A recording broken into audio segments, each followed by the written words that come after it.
বাংলাদেশ টেলিযোগাযোগ নিয়ন্ত্রণ সংস্থা বা বিটিআরসি তে খুব শিগগিরই চালু হচ্ছে NEIR বা ন্যাশনাল ইকুইপমেন্ট আইডেন্টিটি রেজিস্টার। এই প্রযুক্তির মাধ্যমে দেশে যত অবৈধ বা নকল হ্যান্ডসেট আছে সেগুলোর নেটওয়ার্ক বিচ্ছিন্ন করা হবে বলে জানিয়েছে বিটিআরসি কর্তৃপক্ষ।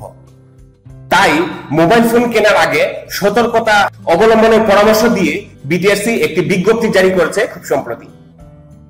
দেশে প্রায় 3 কোটি অবৈধ হ্যান্ডসেট আছে বলে ধারণা করা হয়।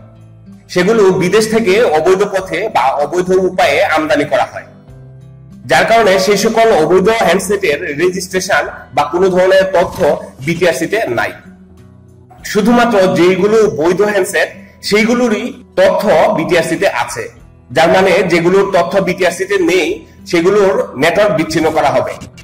তাই আপনাদের যাদের কাছে অবৈধ বা নকল হ্যান্ডসেট আছে যেগুলোর তথ্য বিটিআরসি তে নেই সেগুলো অচিরেই বন্ধ করে দেওয়া হবে বলে জানিয়েছে বিটিআরসি।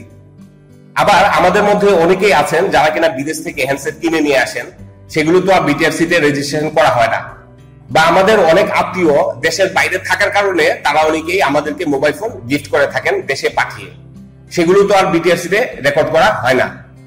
সেগুলোর ক্ষেত্রে কি হবে সেই সম্পর্কে বিটিআরসি কর্তৃপক্ষ জানিয়েছে সেগুলোর প্রপার রিসিট সংরক্ষণের জন্য, কারণ যে কোনো সময় বিটিআরসি সুযোগ দিবে আপনার সেই সব হ্যান্ডসেট গুলোর প্রপার ডকুমেন্ট সাবমিট করে রেজিস্ট্রেশন করার জন্য। এখন আমরা যারা আম পাবলিক আছি তারা কিভাবে বুঝবো যে এই হ্যান্ডসেটটি বৈধ নাকি অবৈধ, সেটি আজকে আমি প্র্যাকটিক্যালি দেখাবো কিভাবে আপনি চেক করতে পারেন যে আপনার মোবাইল ফোনটি বৈধ নাকি অবৈধ।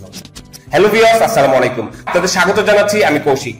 আজকে আমরা এটি দেখাবো প্র্যাকটিক্যালি যে কিভাবে আপনি একটি নতুন ফোন কেনার আগে চেক করে নেবেন যে এটি বৈধ নাকি অবৈধ। তাই আপনার হাতে যে এক্সিস্টিং মোবাইল ফোনটি আছে অথবা নতুন মোবাইল কেনার আগে তার IMEI নাম্বারটি জানতে হবে।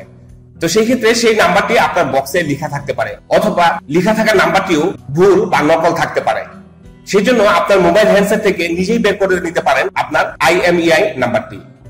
তো সেটি দেখার জন্য আপনার মোবাইল হ্যান্ডসেটের ফোন অপশনে যাবেন, যাওয়ার পরে *#06# ডায়াল করলেই দেখুন এখানে মোবাইল ইকুইপমেন্ট আইডেন্টিফিকেশন নাম্বার এখানে শো করছে IMEI 1 এবং 2। আমার মোবাইল ফোনটি যেহেতু ডুয়াল সিমের তাই এখানে দুটো IMEI নাম্বার শো করছে। এবার এখান থেকে নাম্বারটি আপনি নোট করে নেবেন বা আপনার ডিভাইসে যদি সাপোর্ট করে সেখান থেকে আপনি কপি করে নেবেন। তারপরে মোবাইলের মেসেজ অপশনে যাবেন, যাওয়ার পরে নিউ মেসেজে গিয়ে টাইপ করবেন KYD, তারপর স্পেস দিয়ে আপনার সেই IMEI নাম্বারটি দিয়ে দিবেন 15 ডিজিটের এবং 2 তে লিখবেন 16002। এবার মেসেজটি সেন্ড করে দিবেন। তারপরে একটি রিপ্লাই আসবে, হ্যাঁ দেখুন মেসেজটি চলে এসেছে, ডিভাইসটির IMEI বিটিআরসি ডাটাবেজে পাওয়া গেছে। তার মানে হচ্ছে এটি প্রমাণিত যে আমার এই ফোনটি সম্পূর্ণ বৈধ। এবার আমি আপনাদেরকে আরেকটি IMEI নাম্বার দিয়ে ট্রাই করে দেখাবো, আপনাদেরকে জাস্ট দেখানোর জন্য যে এটি অবৈধ হলে কেমন মেসেজ আসতে পারে। তারপর আপনি মেসেজ অপশনে যাবেন, যাওয়ার পরে নিউ মেসেজে যাবেন, এখানে 2 তে লিখবেন 16002। ওকে দেওয়ার পরে মেসেজটিতে লিখবেন KYD স্পেস আপনার যে নাম্বারটি আছে সেটি বসাবেন, বসানোর পরে সেন্ড বাটনে ট্যাপ করবেন। হ্যাঁ একটি মেসেজ চলে এসেছে, দেখুন লেখা আছে ডিভাইসটির IMEI বিটিআরসি ডাটাবেজে পাওয়া যায়নি, দয়া করে পূর্ণাঙ্গ IMEI নাম্বারটি লিখে পুনরায় চেষ্টা করুন।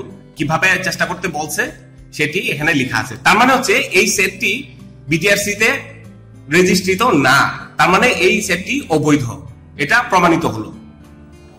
তো এইভাবে আপনারা আপনাদের মোবাইল ফোনের IMEI নাম্বার দিয়ে বের করে নিতে পারেন যে আপনার মোবাইল ফোনটি বৈধ নাকি অবৈধ এবং সতর্কতা অবলম্বন করতে পারেন। যদি এই সংক্রান্ত কোনো সমস্যায় পড়েন বা কোনো কিছু জানতে চান অথবা জানাতে চান তাহলে অবশ্যই আমাদেরকে কমেন্ট করে জানাবেন। আর যদি ভিডিওটি ভালো লেগে থাকে তাহলে অবশ্যই একটা লাইক দিবেন এবং শেয়ার করে অন্যদেরকে দেখার সুযোগ করে দিবেন। মানুষের দৈনন্দিন জীবনে নিত্য প্রয়োজনীয় কিছু বিষয়ের উপর ভিডিও বা টিউটোরিয়াল করে থাকে। আমাদের পুরাতন সব ভিডিওগুলো দেখতে এবং নতুন নতুন ভিডিও পেতে আমাদের ইউটিউব চ্যানেলটি সাবস্ক্রাইব করুন এবং ফেসবুক পেজটি ফলো করুন। ধন্যবাদ, ভালো থাকবেন, আসসালামু আলাইকুম।